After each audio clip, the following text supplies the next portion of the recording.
الصلاة والسلام على سید الرسل وخاتم الانبیاء وعلى آلہ واصحابہ نجوم الہدى اما بعد فاعوذ باللہ من الشیطان الرجیم بسم اللہ الرحمن الرحیم ان بطش ربک لشدید انہ هو یبدئ ویعید وهو الغفور الودود ذو العرش المجید فعال لما يريد سبحانك لا علم لنا إلا ما علمتنا إنك أنت العليم الحكيم رب اشرح لي صدري ويسر لي أمري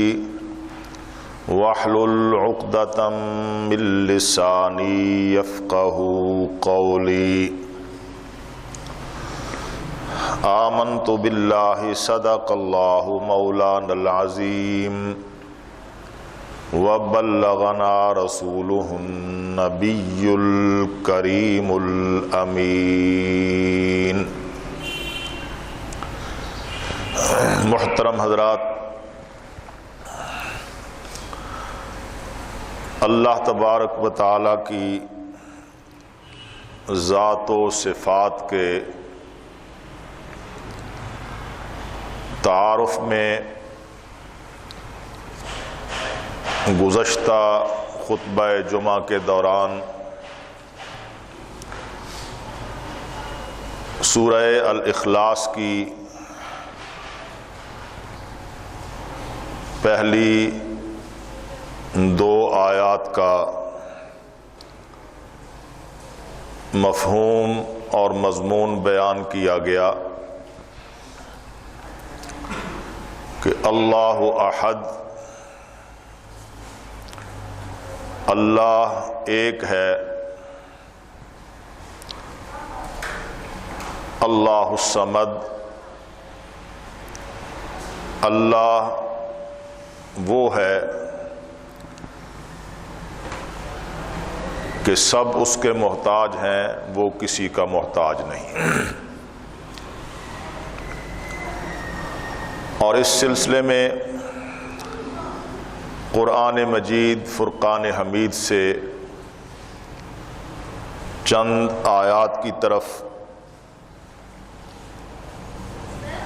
خطبہ جمعہ میں آپ کو متوجہ کیا گیا۔ بنیاد ہے کہ امام الہند شاہ ولی اللہ محدث دہلوی رحمۃ اللہ علیہ نے اصول تفسیر کی اپنی کتاب الفوز الکبیر میں یہ بات بیان کی ہے کہ اللہ تبارک و تعالیٰ کی صفات اللہ کی مخلوق میں سے کسی میں بھی ماننا یا ان صفات کا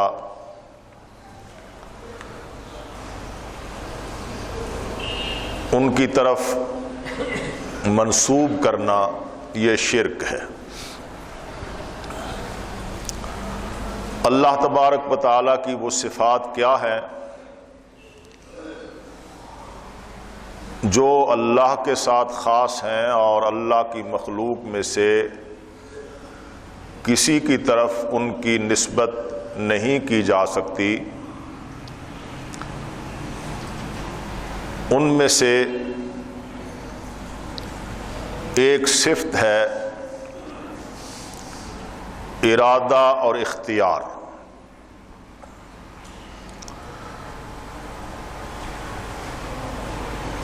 اجمالاً اس کا مفہوم یہ ہے کہ اللہ وہ ہے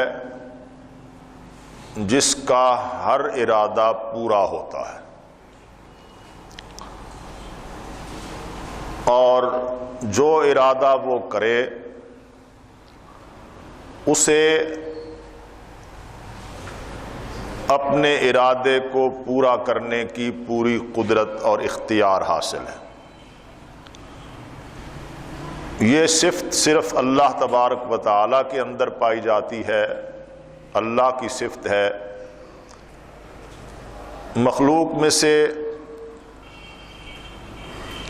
کوئی انسان، کوئی فرشتہ، کوئی نبی، کوئی ولی اس صفت کا حامل نہیں ہے۔ اللہ تبارک و تعالیٰ نے قرآن مجید میں اس مضمون کو بار بار مختلف انداز سے بیان کیا ہے، اور یہ اللہ کی شان ہے۔ انسانوں کے ساتھ اللہ تبارک و تعالیٰ کی رحمت کا معاملہ ہے کہ وہ ایک ہی مضمون کو مختلف انداز سے بیان کرتا ہے تاکہ ہر آدمی، خواہ اس کی ذہنی، علمی، فکری سطح کوئی بھی ہو، وہ اس مضمون کو سمجھ لے اور آہستہ آہستہ وہ مضمون انسان کے دل و دماغ میں، عقیدے میں راسخ ہو جائے۔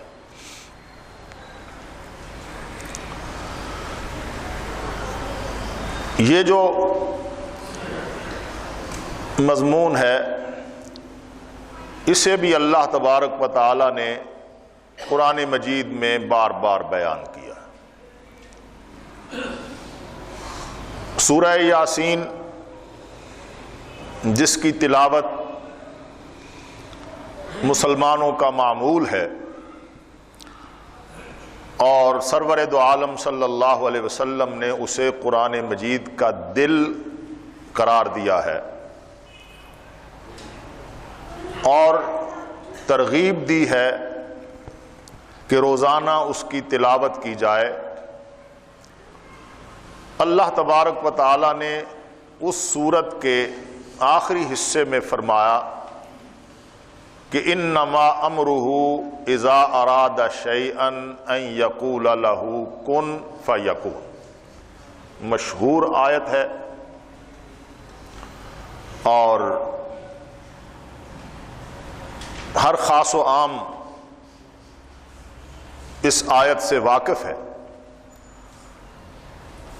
ترجمہ کیا ہے تفصیل میں جانے کی ضرورت نہیں، ارشاد ہے کہ انما امرہ، اس اللہ تبارک و تعالیٰ کا معاملہ یہ ہے، یعنی اس کی شان یہ ہے کہ اذا اراد شیئا ان یقول لہ کن فیکون، کہ جب بھی کبھی وہ کسی چیز کا ارادہ کرتا ہے، اذا اراد شیئا، وہ چیز ذرہ ہو یا پہاڑ ہو، چھوٹی ہو یا بڑی ہو، جب اللہ اس کے لیے ارادہ کرتے ہیں تو ان یقول لہ کن فیکون، اس کے لیے کہتے ہیں کہ ہو جا تو وہ ہو جاتا ہے۔ یہ اللہ تبارک و تعالیٰ کی صفت ہے، اور اللہ کے سوا یہ صفت کسی میں نہیں پائی جاتی۔ فضائل اپنی جگہ پہ ہیں، مناقب اپنی جگہ پہ ہیں، اللہ تبارک و تعالیٰ کا قرب حاصل ہونا یہ اپنی جگہ پہ ہے، لیکن اللہ کی صفت یہ ارادہ اور اختیار کسی میں پائی جائے یہ بالکل نہیں ہو سکتا۔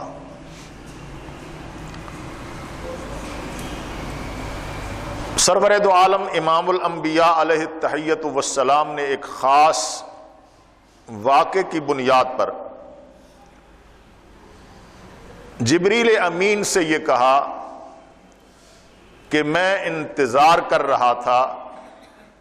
کئی دن سے، تم نہیں آئے، کوئی وحی نہیں لے کر آئے۔ تو حضرت جبریل علیہ السلام نے یہی کہا کہ ہمارا معاملہ یہ ہے کہ ہم اللہ تبارک و تعالیٰ کے حکم کے پابند ہیں، ما نتنزل الا بامر ربک، ہم اترتے ہیں اوپر سے نیچے آتے ہیں تو تیرے رب کے حکم سے آتے ہیں۔ اللہ تبارک و تعالیٰ کا حکم نہ ہو تو ہمارا اپنا کوئی اختیار نہیں۔ انبیاء کی پوری تاریخ اور خاص طور پر قرآن مجید میں جو واقعات انبیاء اور رسل کے بیان ہوئے ہیں، آپ ان کی تلاوت کریں، ان کا ترجمہ پڑھیں، مضامین قرآن دیکھیں، تو آپ کو معلوم ہوگا کہ حضرت آدم علیہ السلام سے لے کر حضرت مسیح تک سب کے سب انبیاء اللہ تبارک و تعالیٰ کے حکموں کے پابند رہے ہیں۔ اور ایک لفظ اس سلسلے میں یہ بھی کہا جا سکتا ہے کہ سب کے سب اللہ کے فیصلے کے سامنے مجبور ہیں۔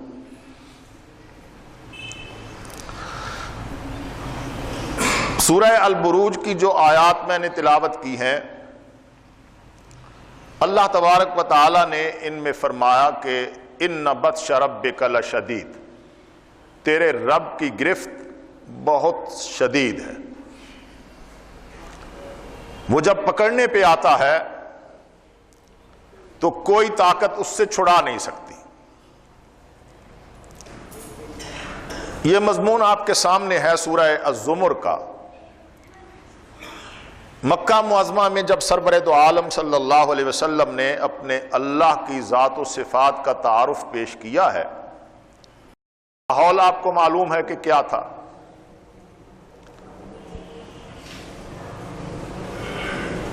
مشرکین نے نبی کریم صلی اللہ علیہ وسلم کو ڈرانا چاہا۔ قرآن مجید میں آتا ہے وَيُخَوِّفُونَكَ بِالَّذِينَ مِن دُونِهِ، اے نبی یہ اللہ کے سوا جن کی عبادت کرتے ہیں آپ کو ان سے ڈراتے ہیں۔ آپ نے کہا کہ سارے اختیار اللہ کے پاس ہیں، یہ جن کی تم عبادت کرتے ہو ان کے پاس کوئی اختیار نہیں، یہ کسی کو نفع نقصان پہنچانے کے مالک کیا ہوں گے، خود اپنے لیے نفع نقصان کے مالک نہیں۔ یہ وہ عقیدہ ہے جس پر اسلام کی بنیاد ہے اور ہمارا ایمان ہے۔ تو پھر ان سے ڈراتے ہیں، یخوفونک، وہ کہتے ہیں کہ اے محمد تم نے ہمارے خداؤں کی توہین کی تو ہمارے خداؤں نے تجھے یہ نقصان پہنچایا یا یہ نقصان پہنچا دیں گے۔ بعض نے کہا کہ جنون ہو گیا ہے اور یہ اس لیے ہوا ہے کہ یہ ہمارے خداؤں کی عزت نہیں کرتے، اور ڈرایا اس بات سے کہ بڑے سے بڑا نقصان پہنچے گا، ہمارے خدا تمہیں نقصان پہنچائیں گے۔ بہت عجیب اللہ تبارک و تعالیٰ نے اس سلسلے میں ایک آیت کے اندر، ویسے تو اس سے پیچھے کی آیات بھی بڑی اہم ہے اور قرآن مجید کی ہر آیت اہم ہے، لیکن ایک آیت میں فرمایا کہ اے میرے نبی وَلَئِن سَأَلْتَهُم مَّن خَلَقَ السَّمَاوَاتِ وَالْأَرْضَ لَيَقُولُنَّ اللَّهُ، اگر ان سے تم پوچھتے ہو کہ آسمانوں اور زمین کو کس نے پیدا کیا تو وہ کہتے ہیں کہ اللہ نے پیدا کیا ہے، یہ بات تو مانتے ہیں، لیکن پھر بات اختیارات کی آتی ہے تو وہ ان کی عبادت اس لیے کرتے ہیں کہ انہیں مختار سمجھتے ہیں، نفع نقصان کا مالک سمجھتے ہیں کہ یہ جس کو چاہیں عزت دے دیں، جس کو چاہیں ذلیل کر دیں۔ اللہ تبارک و تعالیٰ نے مشرکین عرب ہی نہیں، دنیا میں شرک کے جو شعبے ہوئے یا آئندہ قیامت تک ہونے والے تھے، اللہ تبارک و تعالیٰ نے قرآن مجید میں ان سب کا رد کر دیا ہے۔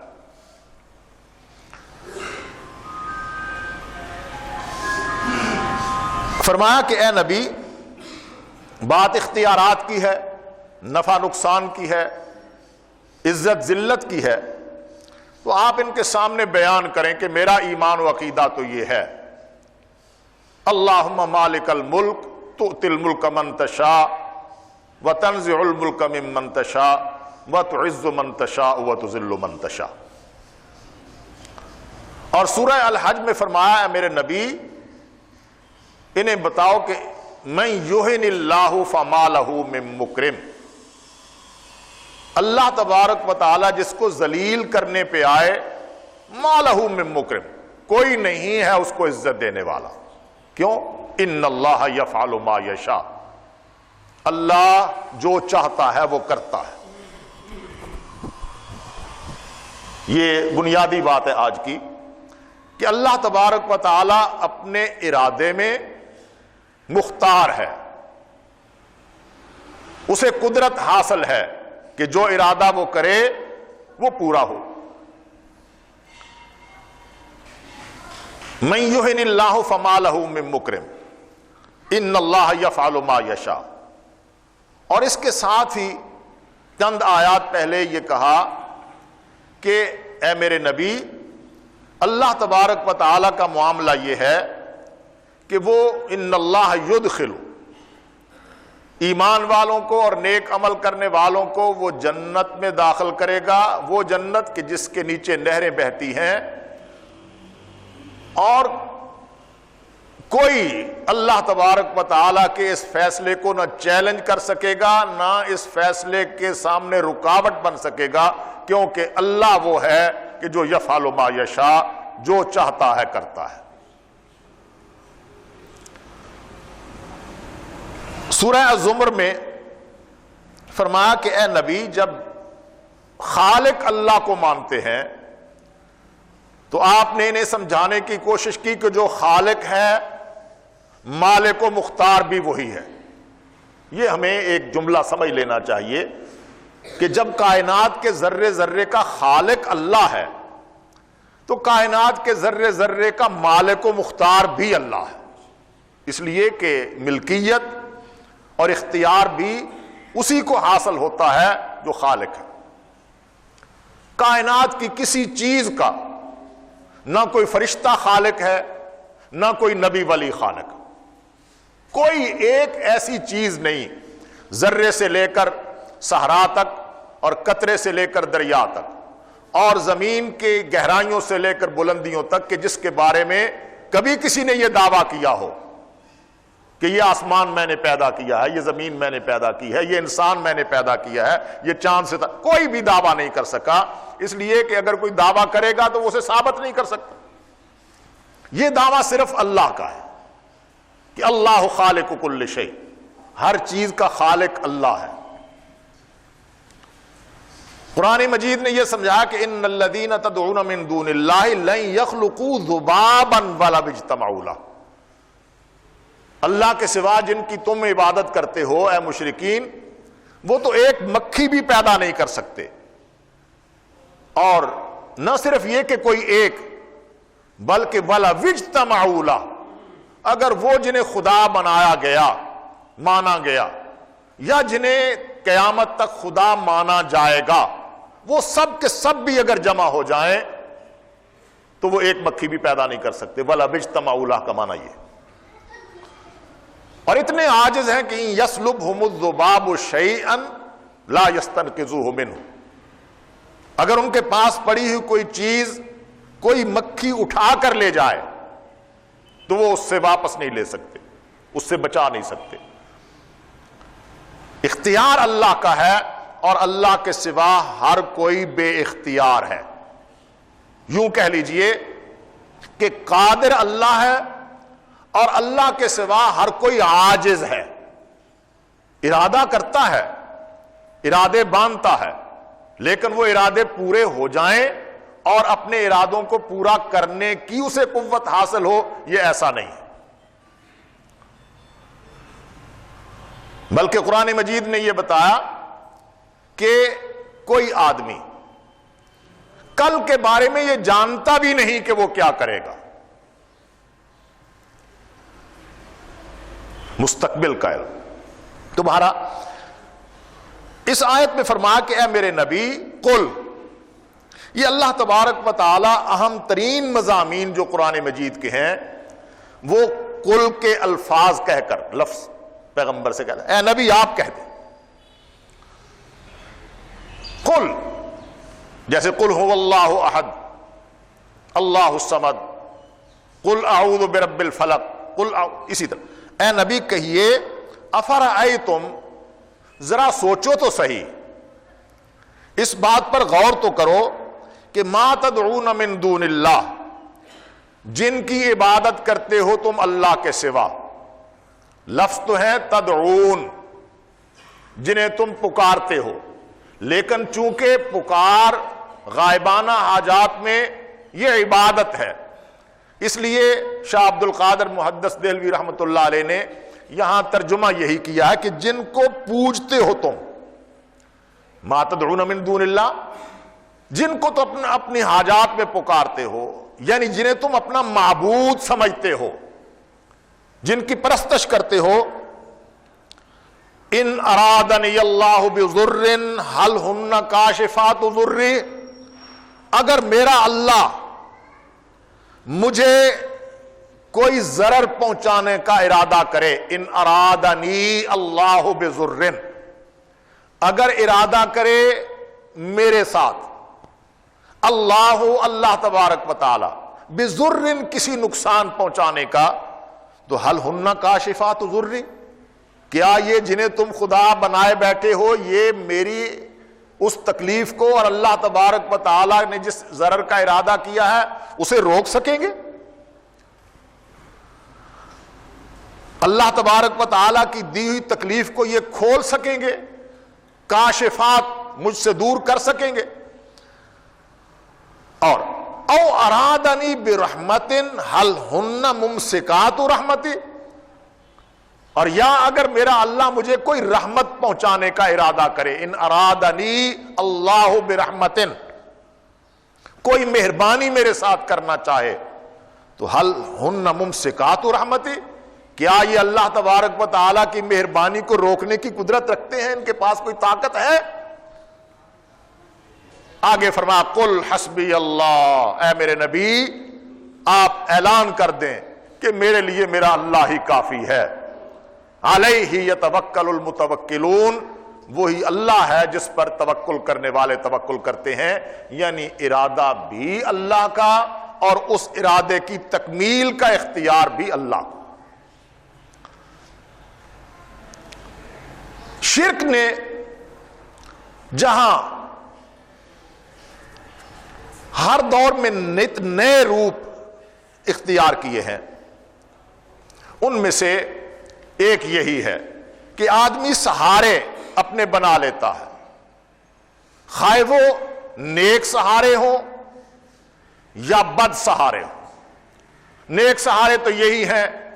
کہ کسی ولی کو، کسی نبی کو، اللہ تبارک و تعالیٰ کے کسی مقرب بندے کو یہ سمجھ لیا کہ یہ اب میرے کام آئے گا، اور مجھے اگر کسی طرف سے کوئی تکلیف پہنچنے والی ہوگی تو یہ میری تکلیف کو دور کرے گا، یا مجھے کوئی نفع چاہیے تو یہ نفع پہنچائے گا۔ اور برے سہارے کہ جن سہاروں پر لوگ پھر گناہ کرتے ہیں۔ آپ دیکھ رہے ہیں کہ یہ اسلامی جمہوریہ پاکستان کے 65 برس میں حکمرانوں نے ہمیشہ اللہ تبارک و تعالیٰ کو اپنا سہارا، آخری سہارا سمجھنے کی بجائے عالمی قوتوں کو، استعمار کو، ان کی دولت کو،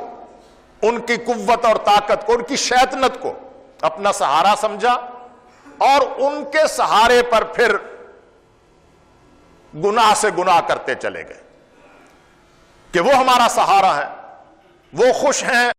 تو ٹھیک ہے، وہ ناراض ہیں تو ٹھیک نہیں ہے۔ ہر دور میں ایسا ہو، اور یہ ہمارا جو دور جس سے ہم گزر رہے ہیں یہ تو اس سلسلے میں ایک مثالی دور ہے۔ میں اس وقت کسی تفصیل میں نہیں جاتا، 2-3 واقعات ان پچھلے دنوں میں اس تیزی کے ساتھ ہمارے سامنے پیش آئے کہ عقل حیران رہ جاتی ہے۔ عجیب و غریب قسم کی کیفیت ہے۔ پنجاب اسمبلی نے خواتین کے حقوق کے نام پر ایک بل پیش کیا، اسے پاس کر لیا، اور اتنی عجلت کے ساتھ صوبائی گورنر نے اس پہ دستخط کر کے اسے قانون کا درجہ دے دیا کہ یہ سمجھ نہیں آتی کہ اتنی جلدی کیا ہے۔ عورت کے حقوق اور ان کی تحفظ، اس پہ ایک مستقل گفتگو کا میدان ہے، اور اللہ تبارک و تعالیٰ کے فضل و کرم سے بات خامند بیوی کی نہیں، بات عورت کی ہے۔ عورت ماں بھی ہو سکتی ہے، بیوی بھی ہو سکتی ہے، بہن بھی ہو سکتی ہے، بیٹی بھی ہو سکتی ہے۔ اور یہ ان لوگوں نے اتنی جلدی میں یہ سب کچھ کیا ہے کہ جو اپنی بہنوں اور بیٹیوں کو اپنی جائیداد اور زمین اور وراثت میں سے حق دینے کے لیے تیار نہیں ہے۔ جھوٹے اسٹام خوف پیدا کر کے گھریلو خواتین پر، بیوہ عورتوں کو ان کا حق دینے کے لیے تیار نہیں۔ اسٹام تیار ہوتے ہیں، جبرن ان سے دستخط لیے جاتے ہیں کہ زمین سے ان کو حصہ نہ دینا پڑے۔ بیٹیاں محروم ہیں، بہنیں محروم ہیں، بیوہ عورتیں محروم ہیں۔ یہ جاگیرداری نظام جتنا اس وقت ہم پر مسلط ہے، وہ لوگ کہتے ہیں کہ ہم خواتین کے حقوق کے اس وقت علم بردار ہیں، اور دوسری طرف اسی طرح انتہائی تیز رفتاری کے ساتھ ممتاز قادری کے مقدمے کو آگے بڑھایا گیا اور پھر اسے سزائے موت بھی دے دی گئی۔ یعنی جس جلدی کے ساتھ ہمارے ملک میں عدالتی نظام میں اس طرح تیزی کبھی نہیں آتی۔ میں صرف اتنی بات کہہ رہا ہوں، وہ خاتون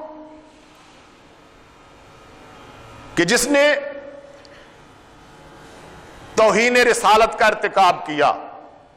اس پہ مقدمہ درج ہوا ضلع کے اعلی پولیس افسر کی تفتیش کے بعد۔ یعنی توہین رسالت کا جو قانون ہے اس کے بارے میں یہ کہا جاتا ہے کہ قانون تو ٹھیک ہے جی، لیکن اس پر عمل درآمد کا طریقہ ٹھیک نہیں ہے۔ یہ سب شیطانی سوچیں، اور شیطان جو ہے وہ راستے دکھاتا ہے۔ تو جو طریقہ ٹھیک ہے، مناسب ہے، اس مقدمے میں تو وہ طریقہ اختیار کیا گیا ہے۔ کسی اے ایس آئی نے، کسی سب انسپیکٹر نے، کسی انسپیکٹر ایس ایچ او نے مقدمہ درج نہیں کیا، اس کے حکم پر نہیں ہوا، بلکہ ضلع کے اعلیٰ پولیس افسر نے تفتیش کی، مقدمہ درج ہوا۔ عدالت نے فیصلہ دیا کہ توہین رسالت ہوئی ہے، لہذا اس عورت کو سزائے موت دی جائے۔ اپیل گئی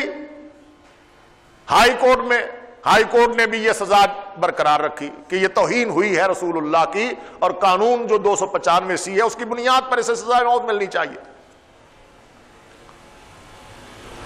سپریم کورٹ میں اس کی اپیل گئی ہے، وہ اپیل ابھی زیر سماعت ہے، اور سماعت اس کی نہیں ہو رہی۔ اس کے بدلے، اس کے مقابلے میں گورنر پنجاب وہاں گئے، اس کو تھپکی دی عدالت کے فیصلوں کے باوجود، جیل گئے، سپرنٹینڈنٹ کے کمرے میں اسے بلایا، اس کو شاباش دی، اس کو تھپکی دی، میڈیا سارا لے کر گئے، وہ گورنر قتل ہوا۔ تو ممتاز قادری کے مقدمے کو، ابھی وہ مقدمہ سپریم کورٹ میں اس کی اپیل موجود ہے، اس پہ عمل درآمد کا مرحلہ نہیں آیا،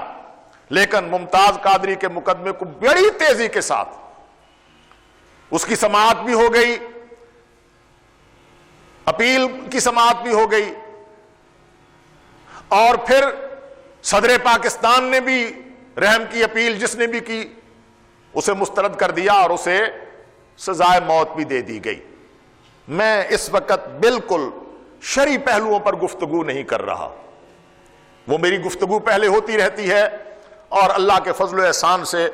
میرے سامعین کا ایک ذہن عقیدے کے درجے میں بنا ہوا ہے، مجھے اس پہ آج گفتگو کرنے کی ضرورت نہیں۔ یہ دونوں معاملے ایسے ہیں کہ جس تیز رفتاری کے ساتھ ان پر عمل کیا گیا ہے، اس کے اندر سے یہ بات سمجھ آتی ہے کہ یہ اللہ کو خوش کرنے یا عدلیہ کا جو وقار ہے اسے بحال رکھنے کے لیے نہیں، کسی اور شیطان کو خوش کرنے کے لیے ان دونوں معاملات کو تیزی کے ساتھ مکمل کیا گیا، اور سمجھ یہ رہے ہیں کہ وہ شیطانی قوتیں جنہیں خوش کرنے کے لیے ہم نے یہ سب کچھ کیا ہے، کوئی برا وقت آئے گا تو وہ ہمارا سہارا بنیں گی، وہ ہمارا دفاع کریں گے، وہ ہمارے اقتدار کو بچا لیں گے، لیکن انہیں یہ معلوم نہیں ہے کہ اللہ تبارک و تعالی اس معاملے میں کسی کا لحاظ نہیں کرتے۔ ان بطش ربک لشدید، اے نبی اعلان کرو، بتاؤ کہ تیرے رب کی پکڑ بہت سخت ہے۔ سہارا اول و آخر اگر کوئی ہے تو وہ اللہ تبارک و تعالی کی ذات ہے۔ ہم پنجاب حکومت کے، وفاقی حکومت کے ان دونوں اقدامات پر احتجاج بھی کرتے ہیں، اس کی مذمت بھی کرتے ہیں، اور جو ملکی سطح پر اس سلسلے میں جو لائحہ عمل طے ہوگا اس لائحہ عمل میں ہم انشاءاللہ معاون ہوں گے، لیکن اتنی بات ہم سمجھانا چاہتے ہیں کہ یہ اسلامی جمہوریہ پاکستان ہے، اس کی بنیاد ایک نظریے پر ہے۔ کہا یہ گیا کہ پاکستان کا مطلب کیا، لا الہ الا اللہ، اس کا ایک آئین ہے، اس آئین میں یہ لکھا ہوا ہے کہ اس ملک کا نام اسلامی جمہوریہ پاکستان ہے، اس آئین میں یہ لکھا ہوا ہے کہ اس کا مملکتی مذہب اسلام ہے، اس میں یہ لکھا ہوا ہے کہ قرآن و سنت کے خلاف کوئی قانون سازی نہیں ہوگی۔ یہ سب باتیں اس کا حصہ ہے۔ تو میں یہ سمجھتا ہوں کہ اس آئین کے ہوتے ہوئے پنجاب اسمبلی کے وہ تمام ممبران اور حکمران جنہوں نے اس آئین سے متصادم ایک بل منظور کیا ہے، وہ آئین سے بغاوت کے مرتکب ہوئے۔ وہ جو ہم پہ ایک تلوار لٹکائی جاتی کہ آئین کی مخالفت نہ کی جائے، تو ہم تو آئین کی مخالفت نہیں کرتے، خود حکومت نے، پنجاب اسمبلی کے تمام ممبران نے آئین سے بغاوت کا ارتکاب کیا ہے۔ اور اسی طرح ناموس رسالت کے قانون کے مسئلے پر، ممتاز قادری کو سزائے موت دے دینے کے مسئلے پر حکومت خود آئین سے بغاوت کی مرتکب ہوئی ہے، اور باغیوں کے ساتھ قوموں کو اور لوگوں کو جو سلوک کرنا چاہیے، میں سمجھتا ہوں کہ وہ اس سلوک کے مستحق ہے۔ میں بات جو سمجھا رہا ہوں وہ عقیدے کی ہے۔ ان بطش ربک لشدید، اللہ تبارک و تعالی کے بارے میں عقیدہ کہ اللہ کی جو صفات اس کے ساتھ خاص ہیں وہ اسی میں پائی جاتی ہیں، اس کے علاوہ کسی میں نہیں پائی جاتی۔ فرمایا تیرے رب کی گرفت بڑی سخت ہے، کوئی پکڑے تو برادری چھڑا لیتی ہے، کوئی پکڑے تو طبقہ چھڑا لیتا ہے، کوئی پکڑے تو دولت چھڑا لیتی ہے، لیکن اللہ تبارک و تعالیٰ پکڑے تو دنیا کی کوئی طاقت چھڑا نہیں سکتی. یہ ہے اللہ تبارک و تعالیٰ کی قدرت. اِنَّهُ هُوَ يُبْدِئُ وَيُعِيدُ. اللہ تبارک و تعالیٰ کیا ہے؟ وہی ہر چیز کی ابتدا کرتا ہے، وہی ہر چیز کا اختتام کرتا ہے. یعنی کائنات کی ہر چیز کی ابتدا بھی اس کے قبضے میں ہے اور اس کی تکمیل بھی اس کے قبضے میں ہے، اور کسی چیز کو اگر دوبارہ لوٹانا ہو تو بھی اس کے اختیار میں ہے. مضمون اس کی تفصیل کا اپنی جگہ پہ بیان ہوگا. میں جو عرض کر رہا ہوں وہ ہے کہ وَهُوَ الْغَفُورُ الْوَدُودُ. اللہ تبارک و تعالیٰ کی صفات یہ ہے کہ وہ الغفور بھی ہے، الودود بھی ہے، یعنی بخشنے والا ہے گناہوں کا اور محبت کرنے والا ہے. ذو العرش المجید، وہ عرش مجید کا مالک ہے. اس کی شان یہ ہے کہ بڑی عظمت والے عرش کا مالک ہے. اور فعال لما یرید، وہ کر گزرنے والا ہے جس چیز کا وہ ارادہ کرے. ارادہ اور اس ارادے پر عمل کرنے کا اختیار. بہت عجیب بات کہی اللہ تبارک و تعالی نے، یہی بات سمجھانے کے لیے. دنیا میں چونکہ ایک مذہب ہوا ہے، اب بھی ہے، جنہوں نے حضرت مسیح علیہ السلام کو اللہ تبارک و تعالیٰ کا بیٹا کہہ کر اللہ کے اختیارات میں شریک قرار دیا. اب بھی وہ کہتے ہیں. اپریل میں وہ ایسٹر منائیں گے اور ایسٹر یہی ہوگا کہ مسیح کا ارادہ پورا نہیں ہوا، مسیح کو عدالت نے سزائے موت دی اور یہودیوں نے اسے صلیب پہ لٹکا دیا. یہ الگ موضوع ہے انشاءاللہ اپریل میں اس کا. لیکن قرآن مجید میں اللہ تبارک و تعالی نے ایک آیت میں اس پورے مضمون کو فرمایا، لَقَدْ كَفَرَ الَّذِينَ قَالُوا إِنَّ اللَّهَ هُوَ الْمَسِيحُ ابْنُ مَرْيَمَ. کافر ہوئے وہ لوگ جنہوں نے یہ کہا کہ اللہ تو وہ مسیح ابن مریم ہی ہے. یہ عیسائیوں کے مختلف زمانوں میں مختلف افکار سامنے آتے رہے، اور ان میں سے ان اللہ هو المسیح ابن مریم، کہ بے شک اللہ وہ مسیح ابن مریم ہی ہے. فرمایا قل، اے میرے نبی آپ کہہ دیں، سمجھانا چاہیں ان کو، آپ ان تک یہ مضمون پہنچائیں کہ بتاؤ من یملک من اللہ شیئا ان اراد ان یہلک المسیح ابن مریم وامہ ومن فی الارض جمیعا. ارادہ کیا ہے اور اس پہ اختیار. اے نبی ان سے کہیے من یملک من اللہ شیئا، کون ہوگا مالک اللہ تبارک و تعالی کے مقابلے میں کسی چیز کا. اور حاصل معنی یہ ہے کہ کون بچا لے گا اللہ تبارک و تعالی سے کسی کو ان کسی درجے میں بھی کہ ان اراد ان یہلک المسیح ابن مریم وامہ ومن فی الارض جمیعا. اللہ تبارک و تعالی اگر ارادہ کرے مسیح ابن مریم کو ہلاک کرنے کا، اس کی ماں کو ہلاک کرنے کا، اور من فی الارض جمیعا، زمین میں جتنے لوگ آباد ہیں، اگر ان سب کو اللہ تبارک و تعالی ہلاک کرنے کا ارادہ کر لے تو کون ہے جو اللہ کے ارادے کے سامنے رکاوٹ بن کے ان کو بچا سکے؟ فرمایا کوئی نہیں ہے. کیوں کہ للہ ملک السماوات والارض وما بینہما، آسمانوں اور زمینوں کو اور آسمانوں اور زمینوں کے درمیان جو کچھ بھی ہے، جس طرح پیدا کرنے والا وہ ہے، اسی طرح زمین و آسمان اور ان کے اندر کی ساری مخلوق کا مالک بھی وہی ہے. مالک کو اختیار حاصل ہے، وہ جب تک چاہے کسی چیز کو باقی رکھے اور جب چاہے اس کو ہلاک کر ڈالے. للہ ملک السماوات والارض وما بین یخلق ما یشاء وہو علی کل شیء قدیر. اور ایک آیت کی طرف توجہ دلا کر سورہ الملک میں اللہ تبارک و تعالی نے فرمایا میرے نبی اپنے بارے میں بھی یہ کہہ دو قل ارأیتم ان اہلکنی اللہ ومن معی او رحمنا، اے لوگو اگر میرا اللہ مجھے ہلاک کرنے کا ارادہ کر لے، ومن معی اور جو میرے ساتھ ہے صحابہ کرام، اللہ انہیں ہلاک کرنے کا ارادہ کر لے،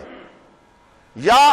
رحمنا وہ اللہ ہم پہ رحم کرنے کا فیصلہ کرے، تو کون ہے جو روک سکے گا؟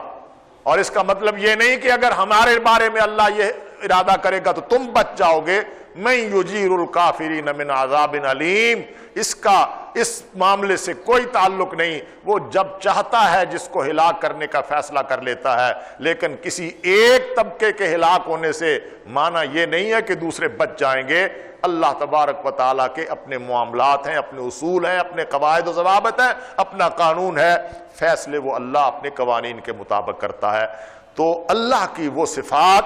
جو صرف اللہ میں پائی جاتی ہیں اور اللہ کے سوا کسی میں نہیں پائی جاتی، اور وہ صفات اللہ کے سوا کسی اور میں ماننا شاہ ولی اللہ محدث دہلوی رحمۃ اللہ علیہ کے مطابق شرک کہلاتا ہے۔ ان میں سے ایک صفت یہ ہے کہ اللہ اپنے ارادے اور اپنے ارادے پر عمل کرنے میں مختار اور مالک ہے، اور اللہ کے سوا کوئی بھی اپنے ارادے پر عمل کرنے میں اور ارادے کو پورا کرنے کا مختار اور مالک نہیں ہے۔ اللہ تعالی ہم سب کو